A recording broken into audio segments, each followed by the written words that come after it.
Hello, everyone. Welcome to another Monday episode of Healdish. I'm so super excited.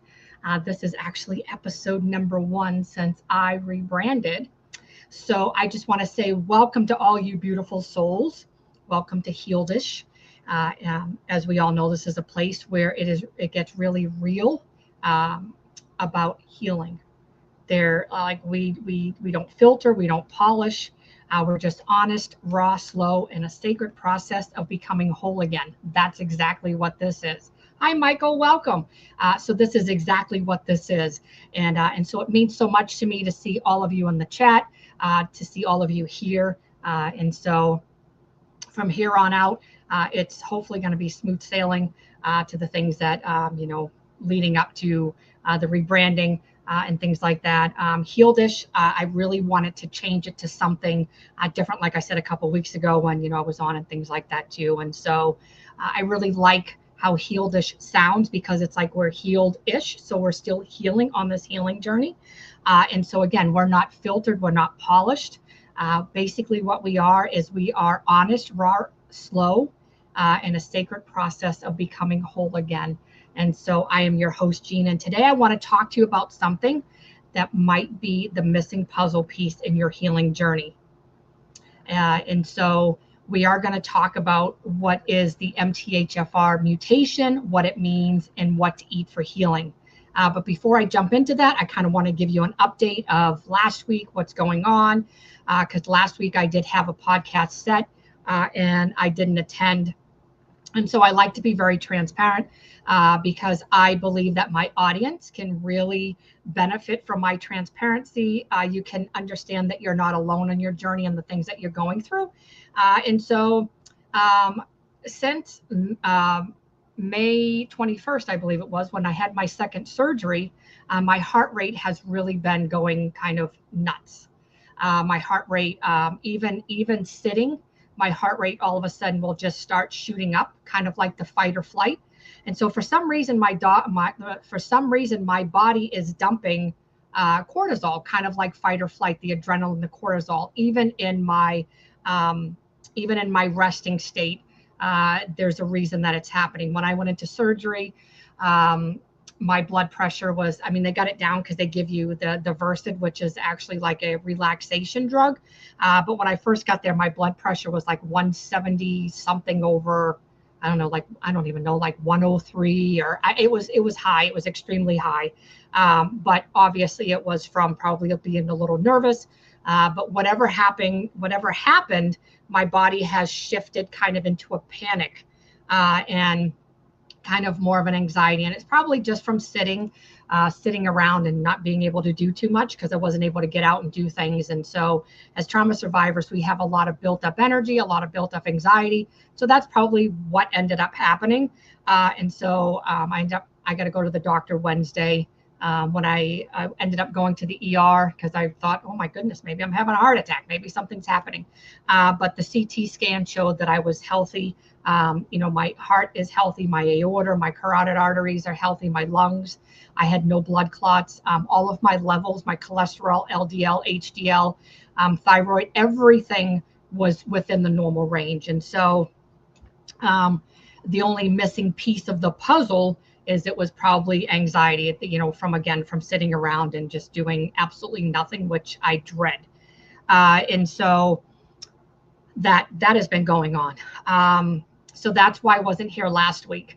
I don't even feel anxious. It's the weirdest thing. I can just be sitting here and all of a sudden my heart just starts going really, really fast. And it's weird. I can start breathing and doing all of the things and it's really not helping. And so I was like, oh, okay, well, that's fine. Well, then Friday, I ended up going swimming with my kiddos. And Saturday morning, I woke up at 3 a.m. in excruciating pain. It was very, very painful. And I finally prayed myself back to sleep, woke up, I don't remember what time it was, maybe 9 o'clock. And I couldn't even open my left eye. My left eye was swollen shut. It was very sensitive to the light and it was hurting. And so I had to kind of close both of my eyes and sit there because every time I would move my right eye, it would obviously move my left. Come to find out, it's called rebound syndrome or something like that. And basically what happens is my eye wasn't ready to come off the steroid. And so there's still a lot of inflammation in my left eye from surgery, even though, excuse me, even though it was a month ago, there's still a lot of inflammation. And so now I'm back on my steroid drops again for the next 2 weeks. I go to see the doctor. And so it's been a challenge. I mean, I am just grateful that I can see and things like that. But, I firmly believe that things happen for a reason. And so when I ended up going for the issue, with, my increased heart rate, when I had a CT scan done, they did find something in my left breast. And so, I don't know, maybe that was just God's way of saying, okay, well, I need to get you into the ER and have a CT scan to figure out so I can get you to go have a mammogram. I don't know. That's just the way I look at things. Like, things happen for reasons and things like that too. And so just a lot of health concerns and things like that too. And so, I'm healthy. I can see, and I praise God for that. I'm not, I'm a little nervous about what's going on elsewhere, but you know what? It's all in God's hands, and if it happens, it happens, and if not, then that's even better. But I'm claiming healing and full restoration, over my entire body when it comes to those types of things too. It is very scary, Dave, and things like that too. And it's just like, holy mackerel, you take your eyes for granted, and when you can't see or those types of things happen, it becomes very scary. And it is frustrating and things like that too. So it's just like, holy mackerel. So I wanted to give you an update as far as where where kind of missing in action and type of things, and why I wasn't here, and the things that are going on with me. Because, you never know. Somebody else needs to hear those things, that they're not alone. And so I really started feeling like, when I would feel anxious and breathe. And then I started researching, and then it came to mind, oh my goodness, the MTHFR factor, the mutation. And I was like, oh, I was diagnosed with that last year. And so I just thought it would be a wonderful opportunity with the things that I have going on and things like that, just to kind of share with you about the MTHFR mutation and things like that. Thank you, Dave. I really appreciate that. He said, sending good vibes and well wishes, Gina. And I appreciate that. And so, again, what I want to talk to you about is something that might be the missing puzzle piece in your healing journey. Even if if you've especially felt tired for no reason, anxious, no matter how much you breathe, or feel like your body is stuck in survival, it could be something called the MTHFR mutation. And no, I'm not talking about a cuss word. And no, it's not just a tongue twister. It's actually a gene mutation that affects how your body processes certain nutrients. And it can influence everything from mood, energy, hormones, and even your ability to detox and heal from trauma.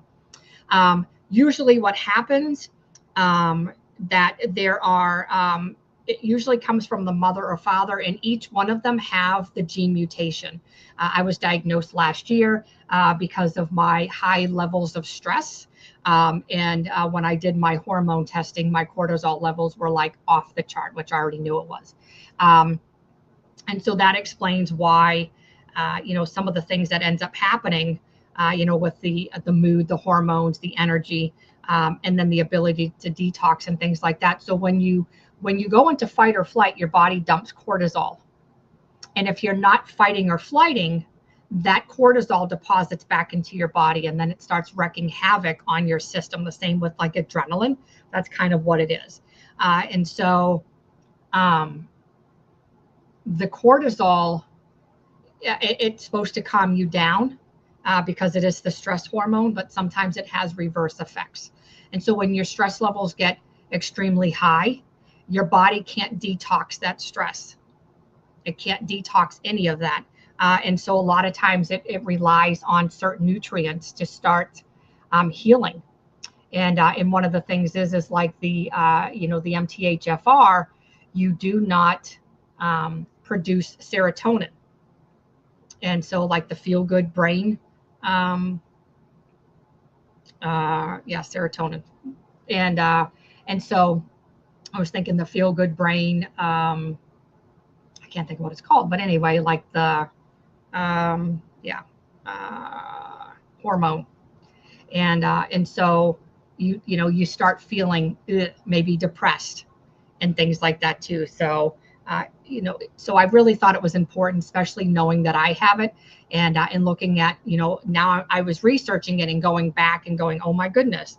One of the things is like for some reason I became allergic to milk, and it says that you can't have dairy milk because it has a lot of fortified vitamins and minerals, and your body can't absorb that type of stuff. And so I'm like, holy cow, like there's a lot of things that you really can't have. So what I want to do is today I want to break it down for you so it's kind of easy to understand. But more importantly, I'm going to walk you through the foods and habits that can help your body feel more supported, more regulated, and more alive. So again, if you have, if you're tired, if you're anxious, if you have depression, again, anxiety goes along with anxious. If you have anxiety, bipolar, if you have trouble sleeping, if you have mood swings, all of these things, this could be why. This really could be why. And so it's really good to understand exactly what it is, why, and kind of the foods and habits, because there's a lot of things that your body needs. The B vitamins, your body needs the folate, not folic acid, because it won't absorb that because it's a synthetic. You actually need folate and things like that. So let's kind of talk about what is the MTHFR mutation. So let's start from the top. So the MTHFR gene gives your body instructions to create enzymes called, and I'm probably going to butcher this because it's like this really long word, but it's called like methyl and endrohydrofolate reductase. So it's like this really long word. And I know it's a science word, but what that enzyme does is it's actually really important. So even though that long word, what it does is it converts folate, vitamin B9, into a form your body can actually use, methylfolate. And so if you're looking for vitamins, you need to make sure that it says methylfolate or like folate, because that is what your body needs. If you have the MTHFR, it does not absorb folate. I'm sorry, it doesn't absorb folic acid, it needs folate, sorry. And so what it does is it's a form of B9, and so it's methylfolate is what it needs. And so, why does it matter? Because methylfolate is the key process called methylation, which is like a master switch for detox, mood, inflammation, and more. So that's why your body needs the methylfolate, because it goes into this process, and then what it does is it actually helps with your mood, to detox, the inflammation, and more. So if you have a lot of these things, this could be why. When I went to the nurse practitioner, I go see a holistic nurse practitioner. And so when I started telling her all of my signs and symptoms and all of that stuff and going through everything and just my family history and all of that stuff, she's like, yeah, this is what it sounds like you have. And I kind of brushed it off like, yeah, it's no big deal. And then, and then recent things started bringing up more things for me. And I was like, yeah, I probably should kind of maybe go and do a little bit more research and stuff. And then it brought me into, researching a little bit more and wanting to share with you, because a lot of you are trauma survivors. And so what better way to share than to actually share with all of you, to help bring a lot of the education and key points to all of you, because it's all about healing. It's all about being healthy. And if your mind and gut is not healthy, you're not going to be able to heal properly and maintain that. And so when you have a mutation, or let's say a variation in this gene, your body might not convert nutrients as efficiently. This can lead to elevate homeocysteine levels, a buildup of toxins, poor stress resilience, and more. And so what ends up happening is again, you start having all of these, all of your homeocysteine levels go out of whack. And then all of these toxins are built up in your body. So it's like all of this added stress, the cortisol, adrenaline, and all of those things. Your body can't detox properly from nutrients that become trapped in your body and things like that. So your body can't release any of those. And so there's a lot of things to it. And so what ends up happening is I'll go over the signs and symptoms to look for, but when I started reading these, I was like, holy mackerel, like this really makes a lot of sense. And so it's just really weird. But what ends up happening is there's two most common MTHFR variants called C677T and A1298C. And so some people have one copy, some have two, and some don't know until they feel something is off in their body, and even though tests keep coming back normal. And so what ends up happening, like I said in the beginning, is there's two variants. And so your father carries one variant and your mother carries another variant. And so when you have the MTHFR test done, it should tell you what variant you have. And that will tell you whether your mother or your father are the ones that are carrying. Now, in my case, I didn't have the test, but from everything that she has told me and everything that I had and all of my higher levels from having my saliva test pointed to the MTHFR, you know, being just the stress, my high levels of stress, my anxiety, not being able to eat dairy, feeling like fatigued, you know, a lot of time, my energy's kind of depleted, you know, and having to use things for energy and things like that too. And so there was a really, really big thing that contributed to having that diagnosis. So, you know, one of your parents can have it and you have a 50% chance of developing it. If both of your parents have it, then obviously it's a greater chance of you developing it. So, you know, it goes from 50 to 100%. So for me, I don't know which one of my parents have it. But going off of what has taken place in their childhoods and things like that, chances are they probably both have it, especially going off of a lot of their health concerns and health issues and things like that. They probably both do have it. So this is what I kind of want you to look for, the signs and symptoms to look for. And so this was something as I was going through here and things like that. Now this is just, you know, this is obviously isn't going to be a huge list of things, but you know, there's a lot of things that I really want you to, you know, you can do your own research as well. You know, when I do the podcast and things like that, it's just I try to highlight a lot of the most important information and things like that too. Excuse me. So you can always go back and kind of do your own research and things like that as well. So, but the signs and symptoms, if this resonates, here are some common signs that might point to an MTHFR mutation. Chronic fatigue, even after sleeping. If you've slept your 8 hours, 6 hours, 8 hours, and all of a sudden you just notice that you're super fatigued, super tired, chances are it could be the MTHFR. If you have anxiety, depression, or mood swings. Now remember, anxiety, depression, and mood swings, these are all things that are categorized of after effects of trauma as well. So, which is, you know, makes sense with the MTHFR factor. Hormone imbalances or PMS. So if you start having a lot of hormone imbalances, PMS, you know, that comes along with the mood swings. There's a lot of things that happen with PMS. History of miscarriage, miscarriages, fertility challenges. If you have birth defects. And this was another thing for me. I was actually born with a tongue tie, and that's actually considered a low birth defect, but it's a birth defect. And so again, that puts me in another category, you know, when I was talking to the nurse practitioner. So that puts me in another category as well as, oh, I was tongue tied. Okay, here we go again. Digestive issues, especially with B vitamins. Your body just can't absorb the B vitamins, you know, when you're taking B vitamins. And so sometimes you have to take them with food. And we'll talk about that as we get going along. Brain fog or memory trouble. You know, how many of you just think, man, I could remember something and then boom, you know, you have brain fog or your memory, you walk into a room and you're like, man, I can't remember why I walked in here. It's like, oh, okay. Just like the other morning, I got up. My routine is usually I get up, have my medicine, got to brush my teeth because of my Symbicort because it leaves a coat and I don't want none of that thrush in my mouth. So I got up, and some of it is, you know, a part of anxiety too, you know, and stuff like that. But I got up, did my routine. I have a yogurt in the morning, and I usually put like some of that oat and honey, like the oat and honey bar. I usually put that in my yogurt. And I come back in, I don't know, it was about an hour. I love sitting outside, especially like in the summer. Like you'll catch me outside. If I don't have clients, I'm outside a lot.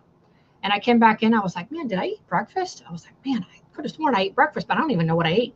And I'm sitting there going, oh my goodness, Gina, what did you eat for breakfast? And it probably about 15 minutes later, it finally dawned on me, oh my goodness, I had a yogurt. So brain fog, when when you know something, but then you forget, doesn't mean like, oh my goodness, like it can be troubling because you're like, oh, I knew that, but now you don't know it, and stuff like that. Oh, I love being outside, Dave. He says he's on the porch now. That's where you'll find me. It has been it has been pure hell here the last week. The temperatures here have been, oh my goodness. And I've been outside, but I've been inside too, because I can handle heat, but when that humidity is like, it feels like 150 outside, I was like, yep, nope, this is too much. Definitely can't stand to be out there. And so we've been kind of staying in and things like that too, because it's just so miserable out. I was glad today the temperature's a little bit lower. Poor stress tolerance or burnout. If you have a high level of burnout, or your stress tolerance, if you can't handle stress, even if you're using your coping skills and you still notice that your stress levels are through the roof, yeah, you may have the MTHFR variation. Migraines. Migraines are a huge thing. Autoimmune conditions. Autoimmune is like your fibromyalgia, your lupus, those types of things. Those are the two, but there's other ones. Sensitivities to smells, chemicals, or medication. Sorry. And so those are things to really take a look at and figure out, what is it? You know what I mean? And come to figure out a lot of it and stuff like that too, because it plays a huge factor into it. It plays a huge factor into heart disease, lung disease, kidneys, and so cardiovascular, all of those, it plays a huge factor in a lot of those. And so, not only for mental health, but there's a lot of other things that it can play a huge factor in as well. And so if any of these things, along with what I just mentioned, plus cardiovascular, lung disease, and kidney disease, those types of things, you may consider having a test done or asking your doctor about it, or doing some research to kind of figure out, if it could be, because it's really a different gene mutation, a different variant, when we really have to look at how do we get these things into our body. We need them to be natural, not synthetic. We need them to be nutritious, not fake. So that's kind of where we're going with this as well. So now to be clear, these symptoms don't guarantee, again, like I said, that you have the mutation. But if you tried all the things, supplements, therapy, diets, and still feel off, this is one area worth exploring. And so if you feel like you've hit a brick wall in therapy and you're like, man, nothing's changing, if you still feel off, if you've tried supplements and it still doesn't feel like anything's working, it might be something, because it does go back to how your body is absorbing the nutrients. If you're taking vitamins and they have folic acid in it, chances are it's not doing your body any good. It's probably doing your body a little bit more harm than it is good. And so, especially what it's supposed to do, like the methylfolate is for, detox, mood, inflammation. And so us trauma survivors, those are things that are huge to us. We have to detox, the things that come up when it comes to like the inflammation, when it comes to the cortisol and the adrenaline, because sometimes we are in fight or flight. We're still in that survival mode. And so we really have to look at converting folate, the vitamin B9, into something that the body can actually use, which is the methylfolate. So that's really what you want to look for if you're looking at getting a multivitamin. You need to make sure that it says folate and methylfolate. That's really what you need. And it's not just in vitamins, but I'll tell you, I will go on and I'll tell you about some foods and stuff that you can use, eat, that will really help naturally boost a lot of those levels as well.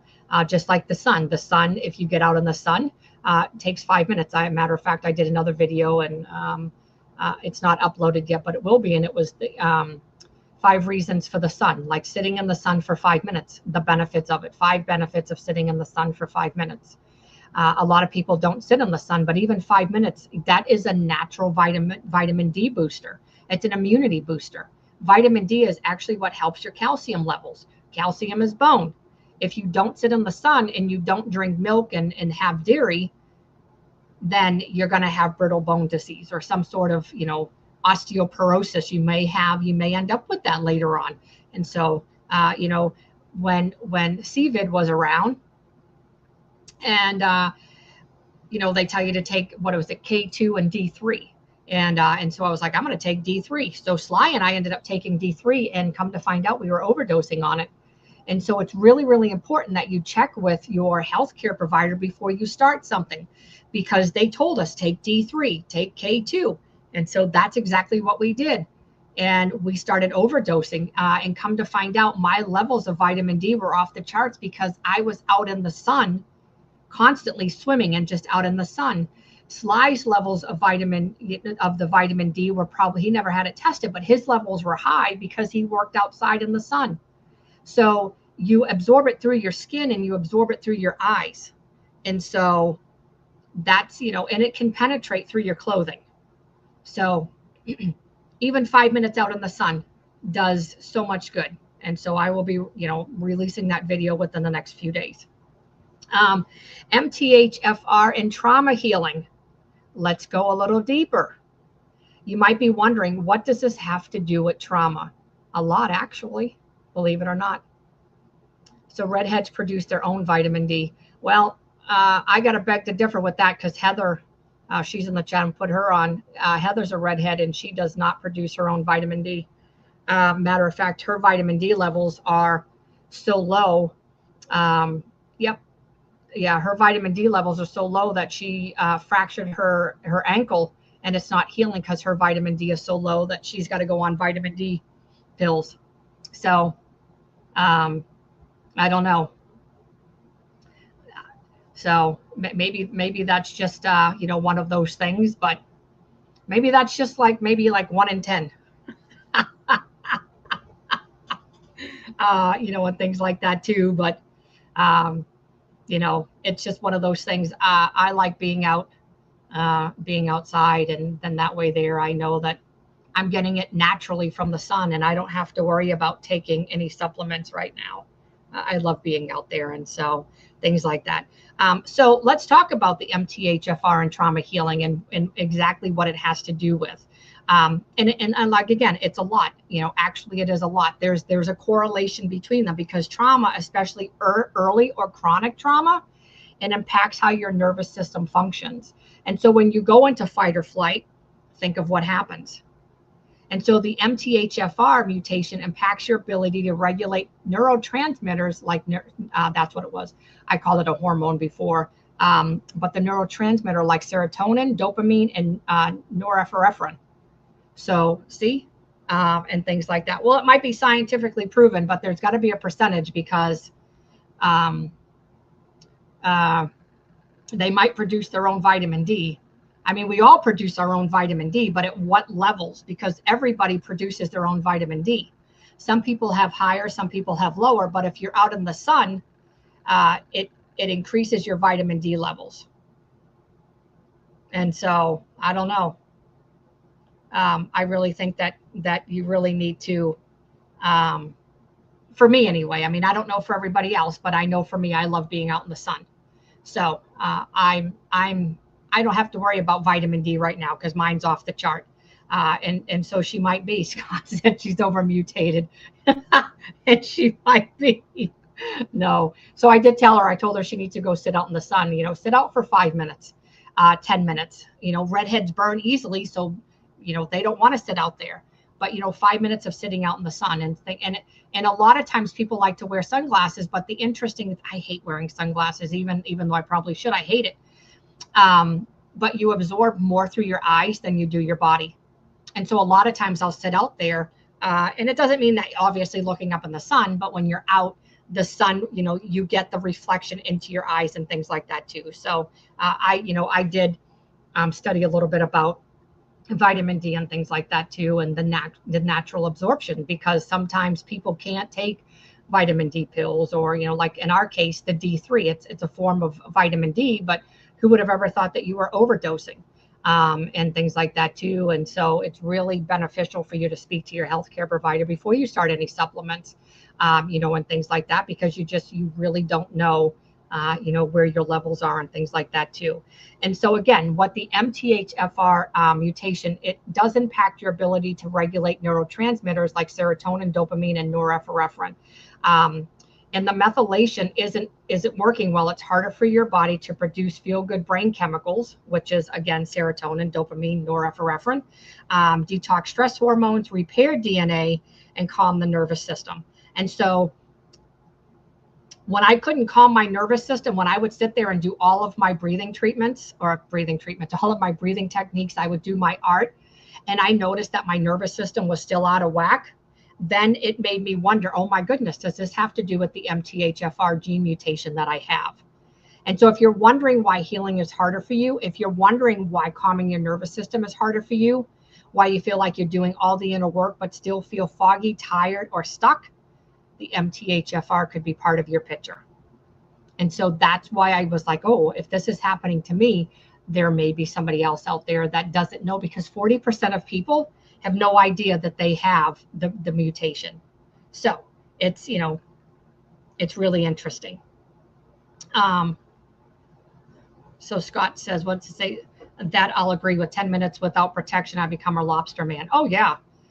You know, and that's why I said 5 minutes. Go out there for 5 minutes and be done. And it doesn't mean you have to put your whole body in it. Sit your feet out in it for 5 minutes. Your whole body doesn't have to be in it. You will absorb wherever your body is. You can even sit, what I do, like in the winter, but you can even do it in the summer in the air conditioner. Nobody said you had to go outside. I enjoy going outside. If you have a window that faces the sun, yes, you'll probably, you know, you may get burnt, but you shouldn't get that burnt as if you were in the sun directly. What I like to do is open my window out in my office, and what I do is I will sit a chair in the window where the sun comes through, and I will sit in the sunlight. And so you're still absorbing that vitamin D naturally from the sun. So I don't want you to go outside and become a lobster man, because that's not healthy either. You know, it's just a matter of allowing that vitamin D to absorb. So, oh yeah, I mean, and Megan, hi Megan. So Megan says you will get it in the shade as well, and you can. I mean, even if there's shade, you know, it's still coming through the trees. It's still coming and, you know, and emitting all around you. And so. But for me, I don't know. I just love sitting in the sun for a little bit and things like that. So, you know, sometimes it's I don't know. I'll sit in the shade too, and then I'll just poke my feet out, especially on my porch, and then I'll poke my legs out, and my legs will get the sun and stuff like that too. But when we went swimming on Friday, I didn't wear any sunglasses, and so I was like, oh, my levels of vitamin D are really shooting through my eyeballs and things like that too. So it's like, oh yeah. And things like that. So, so again, you know, when you have the mutation, you know, it impacts your ability to regulate neurotransmitters, and those are the ones that we need for brain chemicals, to detox stress hormones, to repair DNA, calm the nervous system. And so again, if those are things that you're having trouble with, then it may be time to look at, is the MTHFR a part of what's going on, as a part of your story or journey, a part of your picture and things like that. And so getting tested. Testing is simple. You can ask your doctor, or you can use a direct-to-consumer DNA test like 23andMe or Ancestry DNA. Once you get your raw DNA file, you can upload it to a site like Genetic Genie, LiveWello, or MTHFRsupport.com. And so I have mine, and so I'm like, oh, not that I need to do this, but this was something that I was like, oh, this is interesting. So again, I can always link those after the live. I can link them in the bio later on, but it's Genetic Genie, LiveWello, and MTHFRsupport.com. And what they look for is they look for the C667 or C677T in the A1298C. And if you're homogeneous for either, or compound hetero, so it's I don't know how to pronounce it, but it's homogeneous, or you're hetero, whatever that word is. You know, these are some like scientific words, and I'm like, holy mackerel, I don't even know how to pronounce them. But you're one or the other. And so Again, one comes from the mother, one comes from the father, and so you'll be able to tell, you know, if they have it. If one of the parents have it, you have a 50% chance of developing it. If both parents have it, then of course your percentage is higher. But the reason that you might, you know, want to check into it is because knowledge is power. It's not a death sentence. It's an invitation to partner with your body more intentionally. And so a lot of the things that you'll want to look at is like the foods and things like that to support you. And so this is why in the beginning I was like, you may want to grab a notebook so you can start taking some notes and things like that too. If you have another thing, if you have a gluten allergy, if you have anything to do with like, again, autoimmunes or gluten allergy, the MTHFR factor mutation variant, whatever you want to call it, can contribute to that as well. And so your body can't break down all of the gluten. And so you start having issues. It starts developing a lot of different things within your body and stuff like that. And so it plays a huge factor. I didn't realize just how important it really is. And so let me talk about some of the foods because as we know, food is medicine. You know, if you have a healthy gut, you have a healthy mind because in the gut is where serotonin, dopamine, and the norepinephrine is actually made. And so then it needs carbohydrates to actually pull those neurotransmitters and transport them into the brain. And so if you're not eating carbs, healthy carbs, I'm not talking about lots of breads and sugars and things like that. No, if you're eating healthy carbs, you need healthy carbs to be the transmitter for the serotonin, dopamine, and norepinephrine to reach your brain. If you're not, you may want to consider adding some good carbs into your diet so you can actually start having those transmitted into the brain. So let's talk about some of the foods that you need to focus on. Folate-rich foods. Now I'm not talking about folic acid. I said folate, F-O-L-A-T-E, rich foods. So your folate foods would be more like your greens, your spinach, kale, Swiss chard, arugula. If you like avocado, beets, I love beets. I've been eating beets for like a year now, like almost every day. I absolutely love them. Lentils, black beans, chickpeas. I eat chickpeas just about every day. I don't know. It just seems like, oh my goodness. Liver. Yes, it's a superfood for this. I don't like liver and onions, but if you like liver, more power to you guys and girls. B12. Your body needs B12. Wild caught salmon, sardines. I used to love sardines as a child. Now I can't stand the look of them. They're disgusting. Eggs, grass-fed beef, B6, but it has to be the P5P form. And if you're doing, yeah, I like beets, but I like beets regular with salt and pepper, but I really like them pickled. And so if you're eating pickled, anything pickled, what I absolutely love is it's good for your health. So if you're eating any fermented foods, if you like pickled beets, if you like sauerkraut, those types of things, anything fermented and anything pickled is really good for your gut health as well. In B12, it looks like it's called methylcobalamin. Here, I'll type it in the chat so then you guys can kind of see what exactly it is. So, of course, if you are METHYLCOBALAMIN. And so if you're looking for B12, put it up here. If you're looking for B12, this is what you need to look for your B12. If you're looking for B6, your B6 vitamins, it needs to be P5P form. And so that's B12. And here is your B6 vitamin. So if you're looking for B6, it has to be P5P form in order for your body to absorb it if you do have, in fact, the MTHFR gene mutation. Bananas, tuna, chickpeas, potatoes, choline-rich foods, which is egg yolks, cauliflower, grass-fed liver, antioxidants, blueberries, blackberries, garlic, turmeric green tea. I can't say this word. Cruciferous veggies, whatever that word is.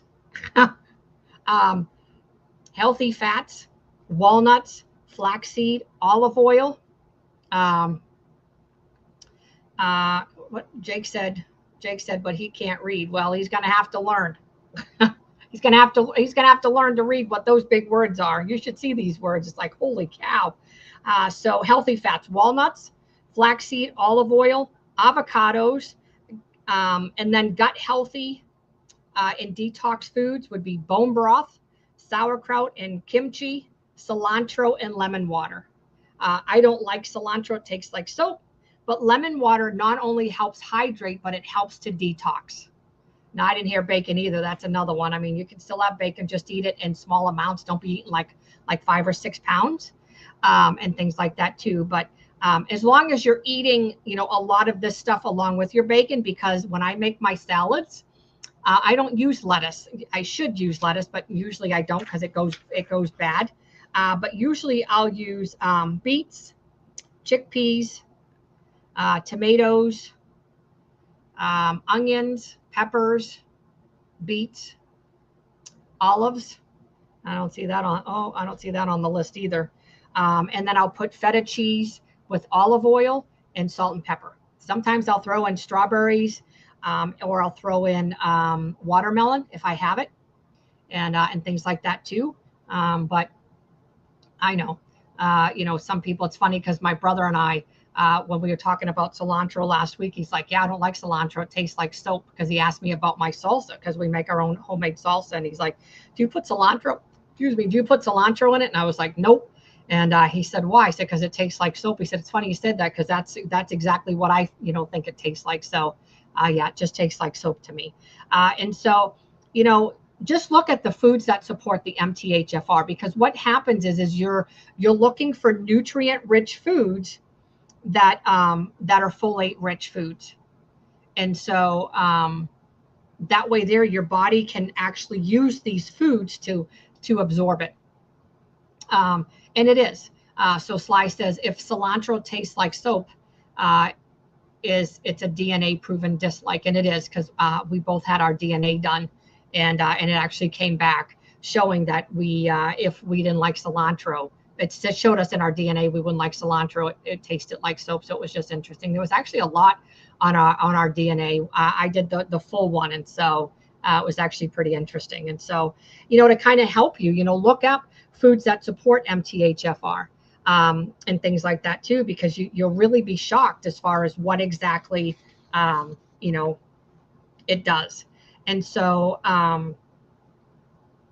let me see here. So then if we're talking about the foods that support, let's talk about the foods to avoid. And I know a lot of people are going to be like, oh, this is just nuts. But you know what? Realistically speaking, if you want to start healing yourself, through changing your eating habits and changing your diet and your exercise and things like that, this is what you want to watch out for. Folic acid fortified food. So you need to stay away from bread, pasta, cereals. They're not good for you, and you're going to feel bloated and you're going to feel drained after you eat them. High processed foods, artificial sweeteners, too much alcohol. You cannot drink alcohol if you have the MTHFR factor. That is a huge no-no. Refined sugar, synthetic supplements with folic acid, or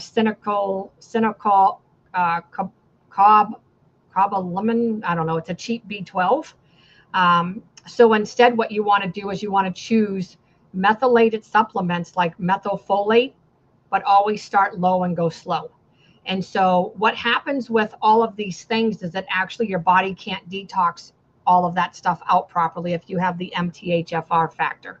And so what ends up happening is it stays in your body and it can't detox. It starts wreaking more havoc than it does good. And so alcohol is one of those ones. When you drink too much alcohol, or you drink alcohol in general, what happens is your body doesn't detox the alcohol out like it should. And so it just kind of sits in there. And so again, the foods to avoid, I'll go over them again. Folic acid fortified foods, so no breads, pasta, or cereals. High processed foods, artificial sweeteners, too much alcohol, refined sugar, and synthetic supplements with folic acid, so like a cheap B12. Scott, I'm proud of you. Scott says he doesn't eat any more bread or pasta. And so there's other, if you are into eating bread and pasta, I'm not saying, okay, stop it entirely, but don't eat it every day. So if you're eating bread every day, then you may want to switch and have maybe like whole grain bread, or it's called St. Joseph's. It's not really bread, but it's like a pita bread in a way. And it's actually not too bad. And they have like pita pockets and like these other ones and stuff like that too. So I'm guessing for high processed foods, like no bologna, no processed foods. But that's what I'm wondering. Like if you're buying lunch meat, I guess that would be a high processed food. So like no bologna, no turkey, no ham, unless you're buying it and you're cutting it yourself, I'm assuming. So that's something else to kind of check into and see, because those are things that really does your body more harm than good. And so, the Lebanese bologna might be pretty good, and things like that too. So, and kind of go from there and figure it out, all of that stuff. So, and kind of see. Does anybody have any questions as we continue on? So let me give you a day of healing, like a day of healing eating, like I'm not saying this is what you should eat, but make your own lunch meat. But yeah, how do you make your own lunch meat? You could, but do you go out and buy a ham? Do you go out and buy a turkey? And then just make your own lunch meat? That's what I'm thinking, and stuff like that. That's what I'm thinking. That you could do, like you could cook your own ham or your own turkey and then cut it up and then freeze it. Absolutely, you could. Those types of things as well, because that plays a huge factor, especially with how many people eat, processed meats, processed cheeses, and things like that too. And so I guess it'd just be working a way around, it's so many people eat it every day. Sometimes they just go and they buy like what's Eckrich bologna in the store, like, I don't know, $2. So, or whatever it is, Oscar Mayer, I don't know, just say a couple bucks. So somebody's buying that and eating it every day because that's probably all you can afford, and things like that too. And so it's like, okay, kind of, do all that stuff. So what do you grow? You do have your turkeys and your chickens and all that stuff, which is perfectly fine, and stuff like that. But you really need to, look at the list and see, and kind of see exactly what other stuff. I know it said something about, I know like grass-fed beef. The thing is I didn't see anything on here for chicken. I didn't see anything on here for pork either.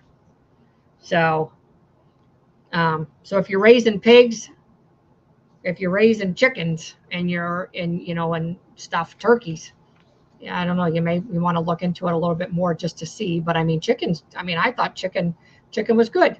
But I don't even see it on the list. But this is just, like I said, I just went through and kind of seen and stuff like that too. Oh yeah, and pigs for ham. That's the thing. I got to figure out, not me figure out, but that's what I'm saying. Like if you are, pigs and people that have chickens and stuff, and then they take them and and then of course you have your chicken breast and all of that stuff. But it's interesting because pork and chicken and ham is not even on here, so it's kind of interesting. So I really have to do a little bit more research on, maybe those things aren't as good for you. I don't know. And I'm a chicken lover. I love chicken versus more of the beef. But now I'm like, now I'm kind of curious to see what exactly that entails. I don't know, especially why isn't there any pork on here? So everything else is like, I'm sure there's a bigger list of, folate rich foods and stuff like that too. So, So don't get alarmed. Like if pork and chicken is not on here and that's what you love, I'm sure if you eat it in moderation, just like everything else, it's not going to harm you. But you don't want to eat processed foods every single day. I think that's one of the biggest things. Another thing that I don't know was on here is dairy. Dairy, I think, well, I did mention it, but dairy has a lot of fortified nutrients and minerals. And so they add it into the milk after. And so that's not good for somebody that has the MTHFR gene mutation. Your body, of course, can't absorb and detox all of those things. So it's really kind of crazy and things like that too. So it's like, oh, okay. Things like that. So let me give you a day of healing eats. Here's what a day of eating and healing will look like. So for breakfast, you'll have spinach and avocado omelet with olive oil, side of berries and green tea. For lunch, you could have salmon over mixed greens with roasted beets, sunflower seeds, and lemon dressing. For a snack, you could have hard-boiled eggs and walnuts. In dinner, you could have lentil stew.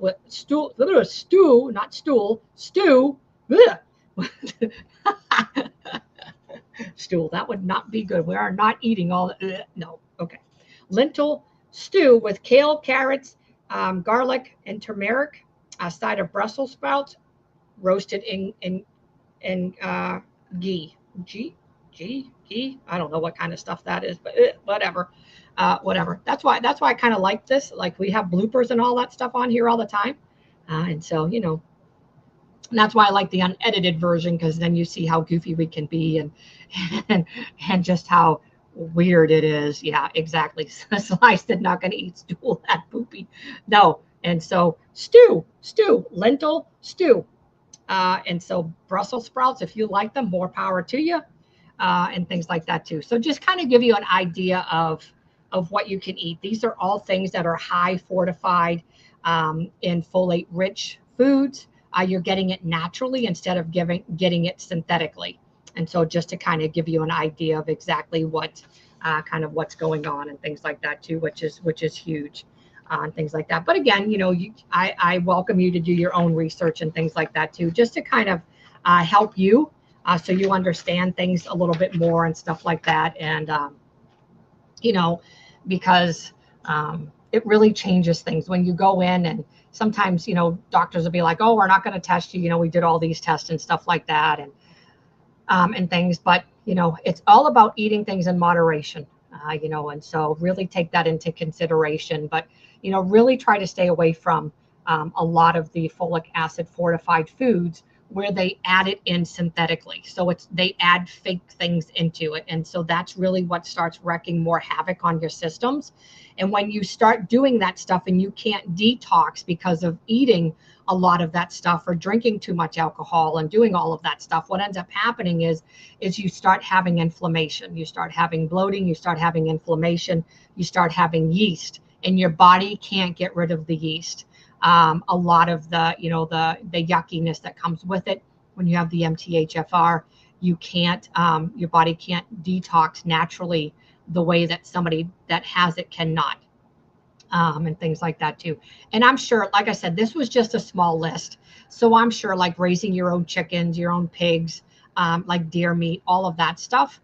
I'm sure that all of that stuff is good, and things like that too. It's just a matter of eating it in moderation, you know what I mean? And switching it up, and chicken's really healthy for you, but, switching it up as your main meat, but adding a lot of the folate, the folate fortified foods, and all of the things that are rich in nutrients and stuff like that, that you're giving your body naturally, because our bodies don't absorb a lot of the B vitamins, and the B vitamins is what we need for our body.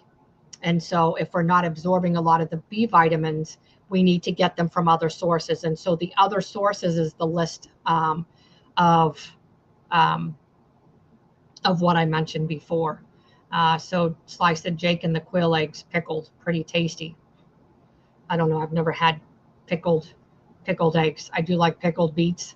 Sauerkraut. Nobody else really likes it in the house. I don't know. But I really like sauerkraut, like sausage and sauerkraut and things like that too. I really like all of that, and stuff like that too. And so I mean, even got to the point now that I have been making my own pain cream, and I use a lot of essential oils. Sometimes I let them go by the wayside, but I make my own pain cream. And because I don't like taking Tylenol, I don't like taking ibuprofen unless I absolutely have to. But I started making my own pain cream probably about 15 years ago, and I make it, I sell it, and I'm really gonna start amping that up because I started researching about using all of that stuff too, and how that can have reverse side effects as well by taking Tylenol and Motrin and Advil and all of that stuff as well. And so so I started making my own pain medicine about 15 years ago and things like that too. And so I'm going to start mass producing that puppy here pretty soon. I know that, Sly said, I like it, babe, but anything cabbage doesn't agree with me, bad odors. And I know, but it is really good though. I mean, it's the same thing with greens. Like I love greens, but yeah, the odors are just disgusting afterwards. It's the after effects that are nasty. It's like, oh yeah. Dave said, I've had ostrich, duck, and goose eggs. Scrambled ostrich egg with feta is divine. Oh, that would be good. I love feta cheese. I love feta cheese, blue cheese. I love all of that cheese and things like that too. So does anybody have any questions? Any other questions or anything that you have? Anything that you want me to go back over? Anything you want me to cover? I mean, you guys, most of you know us personally, so you always know how to get in touch with us and things like that too. And so let's talk about mindset and emotional connection. So more than anything, be gentle with yourself. Having a gene mutation doesn't mean that you're broken. It means your body speaks a different language. And now you're learning how to listen. And so, yeah, so it was a wake-up call for me when, I started having anxiety, and I haven't had anxiety in a very long time. And I was like, yeah, something is not right. And so, again, you're not broken. It just means, again, that you need to look at things from a different lens and learn to listen to your body, learn to listen to what's going on. And I know a lot of us don't like to sit in that stillness, but it's listening and saying, okay, what's going on with me? Healing isn't about perfection. It's about presence.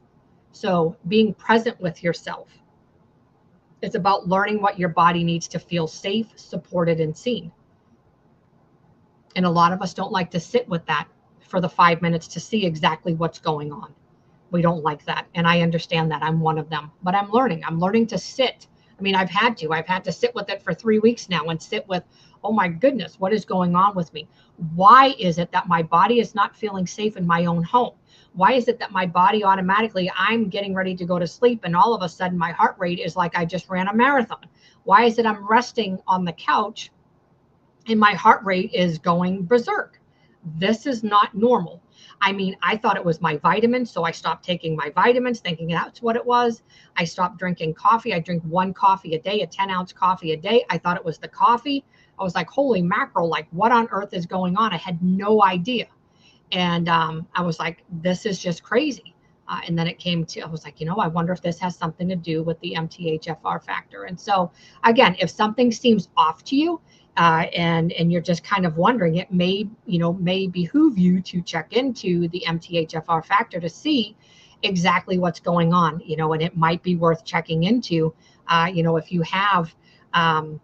you've had children that have had birth defects, if you've had, miscarriages, if you have gluten allergies, if you have dairy allergies, if you have anxiety, depression, bipolar, mood swings. There's a lot of things that come along with all of this. And so it really might be something to check into, and stuff like that, because your body's just not absorbing a lot of the things, depression, and tiredness, fatigue. There's a lot that goes into this as well, and things like that too. And so, so again, healing isn't about perfection, it's about presence. So just being present with yourself, listening to your body. What does your body need? What does your body need to feel safe, supported, and seen? Don't just, we always go through the hustle and bustle and we don't sit and listen. And so that's exactly why I think, I'm in the season of where I am right now, like in the season of, I'm not really in the season of rest, but I just feel like there's so many things going on. And on our healing journey as trauma survivors, we want to run, go. And so I really think it was a matter of sitting with what's going on and really dissecting what's going on. And so really looking at, oh my goodness, why is this happening to me? What is going on with me? And really listening to your body, listening to why does your body feel this way? Why is it doing what it's doing? And things like that too. And so even doing, my art therapy, even doing that and stuff like that, I love that, and really looking at, what's coming up for me and being able to use that as a tool and resource for myself. And so that's been a saving grace for me, and things like that too. And sometimes, like I said in the beginning, things happen for reasons. There's other things that came up that, I have to go have checked. And if it wasn't for my heart going berserk, I would have never went to the ER, and I probably would have never went and wanted to go have a mammogram. So, things always happen the way that they're supposed to, I suppose. And so it kind of got me into going to the doctor because I have a lot of medical trauma. I do not like the doctors. And so it was just one of those things that I was like, I got to figure out what's going on with me. And so, and things like that too. So, but taking care of yourself, listening to your body, that's key. Don't try to rush things because, healing is linear, or it's not linear, it's, or it is linear. I never it's not. So, it's going to be bumpy. It's going to be up and down, and you're going to have your challenges and stuff like that. And not everybody's healing journey is the same. So you can't really say, oh, well, I want to be where she is or where he is, because it's not. Everybody's healing journey is very, very different. People have gone through things, even if you've gone through similar things. Sometimes people's after effects are totally different than what you have. And so it just depends on how the nervous system and the emotional regulation, or the dysregulation, I should say, how dysregulated you become from the things that your body sees as unsafe. And so again, make sure that you feel safe, supported, and seen in your own body, and kind of take a moment to sit and reflect on those types of things too. And, if you're having anxiety, why am I having anxiety? What's the root cause? And things like that too, and again, it could be a factor of the MTHFR gene, depression, and all of that stuff too. So just to give you an idea. So if you've ever felt like healing is harder for you, it's not in your head, but now you know a little bit more about why. And so now you can start making small intentional shifts toward feeling better. And so I remember when I really felt like it was in my head, like all the time. I was like, oh, it's in my head. Like, I can't figure out why I'm feeling this way. And so it's not in your head. Matter of fact, it's in your body, but it's not in your head. The trauma that you've endured, the things that have caused you to have the MTHFR variant, a lot of the trauma is sitting in your cells. It's on the cellular level. And it comes out as trapped emotions. And so that's why your mood swings are super high. So that's why there's a lot of misdiagnoses. I'm not a doctor. I can't diagnose, but in my practice, the things that I've seen, there's a lot of people that I really feel like are misdiagnosed because of the things that they go into because of the after effects of trauma. Mimic a lot of different things. It mimics, bipolar, the highs and lows of the mood swings. ADHD is just like anxiety. You're constantly in this fight or flight mode, and you want to flee. Anxiety, depression, there's always a root cause to everything. And unfortunately, the signs and symptoms always get, they don't look at the root cause. They just look at your signs and symptoms, and then they want to cover all of those. Oh, well, here's more medicine, more medicine, more medicine. When if they would really try to find, if they would really try to find it, they could actually help you to heal. And so finding the root cause is a huge determination in your healing journey and things like that too. And so that's why I love the art. I love what I do. Michael says, YouTube is wonky. I just received the notification for your short previewing tonight's show, which I watched hours ago. Isn't that funny? I don't know. YouTube is weird, and things like that too. So I'm just glad to see all of you here and things like that. Does anybody have any questions? Questions, concerns, anything? Next week, we're going to start a series. I believe it was the one that was actually supposed to start last week. You're Not Broken. Let me see. If I can find out which one it was. Because I think there's like 4 or 5 weeks in it, in this one. Let me see. You're not broken, you're healing. What progress actually looks like.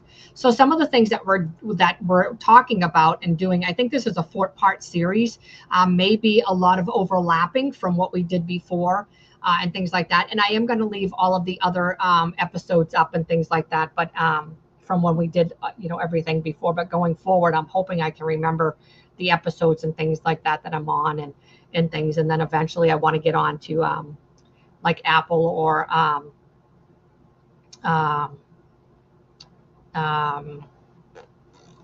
Spotify, a different podcast, so I can just do audio and then just do video and audio here, and then take the audio and upload it for other people and stuff like that. So the first part again, what were you weren't paying attention, so what would you like to know? What first part? The first part of what? Me losing my mind or what? Come on, Dave. What do you need to know? I mean, I think we're all losing our minds together, right? Yeah, Spotify, Apple, and iHeart. And so those are things, that's my goal, is to actually start getting it out there. Because again, we are, here, since I rebranded and stuff like that, we all know, again, this is not filtered. And it's not a filtered, polished version, but we are honest, we're raw, and we're slow, and it's a sacred space to begin feeling whole again. And so we don't judge. I'm very real. I'm very raw. I bring truth. Sometimes I bring too much, and things like that too. But I want people to understand the healing process. I want people to see, there's things that you may not know, and we've had a lot of people from listening to our podcast that have actually gone and got help, and knew what to ask their providers and things like that too, because otherwise they would have never had any idea. And so, we really try to educate from a level of not professionalism, not just professionalism, but from, our life experiences and the things that we've gone through, the things that I've learned through education, through all of my certifications that I have, through my own things that I'm going through in life and the after effects of trauma, because I don't want anybody else to have to go through the things that I've went through for, all these decades and things like that. It's just like, it's not worth it. So if I can help somebody else get on their healing journey before they turn 36 and 37 and see PTSD, hit you really, really hard, then that's what I'm trying to do. Because I think I was 37, 38 when complex trauma started roaring its ugly head in my family and my relationship, and things like that too. And it really put a dampened or strain, not dampened, but it put a strain on my marriage, and things like that too. And so it really does. Thank you, Dave. I really appreciate that. And it's just one of those things that, I think more people really need to listen. And so I would be honored, you have your wife listen to it and again, answer any questions and things like that too. And so I'm going to start closing out and things like that. And so what I would like to, because my eye is starting to hurt, I could probably talk to you all night, but my eye's starting to hurt. It's starting to get sore again. And so that's how I always know. I get on here and then I was like, yeah, it happens to me in session too. I'm like, oh man, I'm like, oh, my eye's starting to hurt, but I'm like, oh, I got another hour left. I'm like, it's all right. But I could talk on this and, all day long and things like that too. But if this episode had resonated with you, if you could please share it with someone you love, maybe another trauma survivor that because you never know the things that people are going through or anything like that. So if you could make sure that you hit the subscribe, the like button and subscribe all. I go live every Monday at 7:30 Eastern, and 7:30 Eastern. And then my goal is to start, once I get my eye healed, I want to start going live at least another day during the week. And then I'm going to start just here. And then I'll go live on my other YouTube for my art. I'll start doing more art and things like that over there, showing more of the subconscious reprogramming. And then here it's still going to be mental health and trauma and things like that too. And so you are more than welcome. Scott, you are more than welcome. And so again, subscribe, leave a review, and let me know what topics you may want to dive into in the next few weeks. Coming up, we will be again, going on a four-week series. So remember, you're not broken, you're healing, and your body wants you to get there. So your body wants you to start healing. So until next time, stay soft, stay curious, and stay healing. And I will see you next week. Have a good week, everyone. Good night.